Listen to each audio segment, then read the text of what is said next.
ہر فقی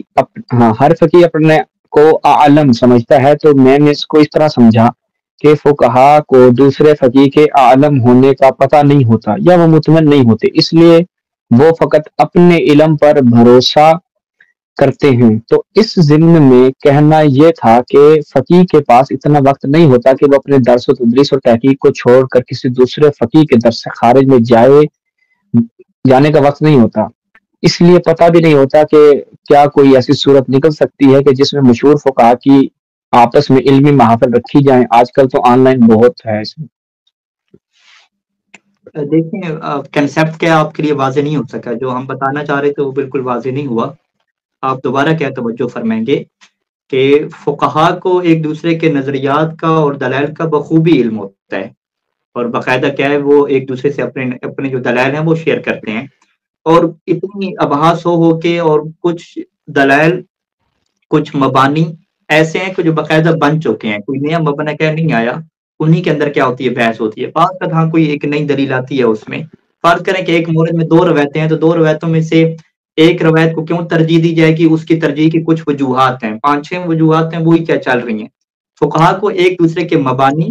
ایک دوسرے کے نظریات کے بارے میں مکمل کیا آگاہی ہوتی ہے، ایسا نہیں ہے کہ ان کے پاس کیا آگاہی نہ ہو، ٹھیک ہے، بلکہ ان مبانی کے پورے نام رکھے جاتے ہیں کہ یہ مبنی سید خوئی ہے، یہ مدرسہ نینی ہے، ٹھیک ہے، یہ مدرسہ سید شہید ہے، باقاعدہ اس کے جو اوپینینز اور مبانی ہوتے ہیں ان کو اس کے کیا ہے ایک عنوان بھی دیے گئے ہوتے ہیں۔ لہٰذا پہلی بات تو یہ اپنے آپ ذہن سے نکال دیں کہ بھی ایک فقیہ کو دوسرے فقیہ کے مبانی اور دلائل کا علم نہیں ہوتا، یہ بات غلط ہے، ٹھیک ہے، باقاعدہ ان کو علم ہوتا ہے۔ دوسری بات کہ یہ جو فتویٰ کی ذمہ داری ہے نا، یہ ایک ایسی ذمہ داری ہے کہ ایک انسان اس وقت تک فتویٰ نہیں دے سکتا جب وہ اختلاف کر رہے کسی سے، اس وقت تک فتویٰ نہیں دے سکتا کہ جب تک وہ اپنی دلیل کو سب فقہا کی دلیل سے بہتر نہ سمجھتا ہو، یعنی وہ یہ سمجھتا ہو کہ جو میں نے دلیل قائم کی ہے یہ دلیل درست میں نے قائم کی ہے، اور باقی جو فقہا نے دلیل قائم کی ہے ان کو اشتباہ ہوا ہے، وہ صحیح طریقے سے نہیں سمجھ سکے۔ اگر اس یقین پر وہ پہنچے گا تو پھر اس کے لیے شرعی طور پہ فتویٰ دینا کیا ہوگا، جائز ہوگا۔ وہ یہ کہہ سکتا ہے کہ ہاں اس حدیث کے اوپر آپ عمل کر لیں، جو میں نے اس کے اوپر تحقیق کی ہے وہی تحقیق ہے، اور میں اس کے اوپر مطمئن ہوں۔ اس کا مطلب کیا ہوتا ہے کہ وہ اپنی تحقیق کے اندر دوسرے فقہا کو زیادہ علم والا نہیں سمجھ رہا ہوتا اس دلیل کے اندر، بلکہ اس فتویٰ کی دلیل میں وہ خود کو کیا زیادہ علم والا سمجھ رہا ہوتا ہے۔ جیسے میں اس کو آپ کو اپنی ہم مثال دیتے ہیں کہ درس خارج میں جب ہماری ڈسکشن ہوتی ہے اور ہم استاد کے اوپر اعتراض کرتے ہیں، استاد کے دلائل کے اوپر اعتراض کرتے ہیں، اور کئی دنوں تک یہ بحث جاری رہتی ہے، تو ہم آخر پہ آ کے یہ نتیجہ نکالتے ہیں کہ بھئی اس دلیل کو ہمارے استاد نے صحیح نہیں سمجھا، اس دلیل کو میں صحیح سمجھ رہا ہوں۔ اس کا مطلب کیا ہے کہ میں اس دلیل میں اپنے آپ کو استاد سے زیادہ علم والا اور زیادہ کیا ہے بہتر سمجھ رہا ہوں، اس کا یہ مطلب ہوتا ہے۔ تو جب تک کسی فقیہ کو اس بات کا 100% یقین نہ ہو جائے، مکمل طور پر اطمینان نہ ہو جائے کہ میری ہی دلیل جو ہے وہ سب فقہا سے بہتر ہے، یعنی میں ہی سب فقہا سے بہتر سمجھا ہوں، اس وقت تک شرعی طور پر اس کے لیے فتویٰ دینا ہی حرام ہوتا ہے۔ اور یہ خود روایات میں بھی اس چیز کا متن ہمیں ملتا ہے کہ وہاں پہ امام علیہ السلام سے یہ روایت موجود ہے کہ امام نے فرمایا کہ اگر کسی کو اس بات کا علم ہو کہ دوسرا اس سے زیادہ علم والا ہے، ٹھیک ہے، تو اس کے لیے جائز ہی نہیں ہے کہ وہ اس باب میں کیا دے، فتویٰ دے، اس کے لیے جائز ہی نہیں رہتا۔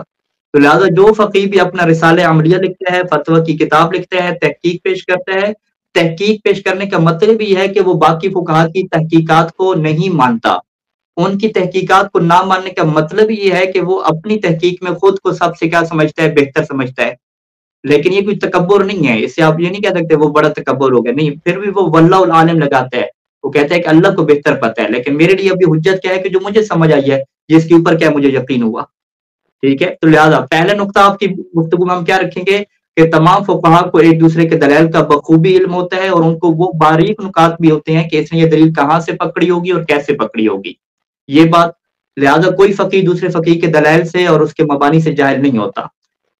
دوسرا نقطہ کہ فقیہ کے لیے اس وقت تک فتویٰ دینا جائز نہیں ہوتا جب تک وہ اپنی تحقیق کو دوسروں سے بہتر نہ سمجھے۔ اگر وہ کہ نہیں میں نے تحقیق کی ہے لیکن ممکن ہے کہ بھئی جو دوسرا بندہ ہے، فرض کریں جس کا نام محمد ہے، وہ مجھ سے زیادہ کیا بہتر سمجھتا ہے، تو وہ بہتر سمجھتا ہے، تو پھر اس کی شرعی ذمہ داری کیا ہوگی کہ یہ چپ رہے، یہ اپنی تحقیق پیش نہ کرے اور اپنا فتویٰ نہ دے، یہ دین کا مسئلہ ہے۔ ٹھیک ہے، وہ چپ رہے گا، اپنی تحقیق پیش نہیں کرے گا. دوسرا جو فقیہ ہے وہاں پہ وہ کیا دے گا؟ فتویٰ دے گا. یہ ایک شرعی ذمہ داری ہے کہ جب تک فقیہ خود کو عالم نہیں سمجھتا، اپنی دلیل کو بہتر نہیں سمجھتا، اس وقت تک فتویٰ دینے اس کے لیے کیا ہوتا ہے؟ حرام ہوتا ہے. تو لہٰذا آپ کہیں کہ جی میں پوچھتا ہوں سید سیستانی دامت اللہ علیہ سے کہ آپ کی نگاہ میں کون عالم ہے؟ تو وہ کہیں کہ اچھا میں آپ کو بتا دوں کہ میری نگاہ میں فلاں فقیہ عالم ہے، تو میرے لیے یہ سارا کام حرام ہو جائے جو میں نے فتوے دی ہیں، کتابیں لکھی ہیں.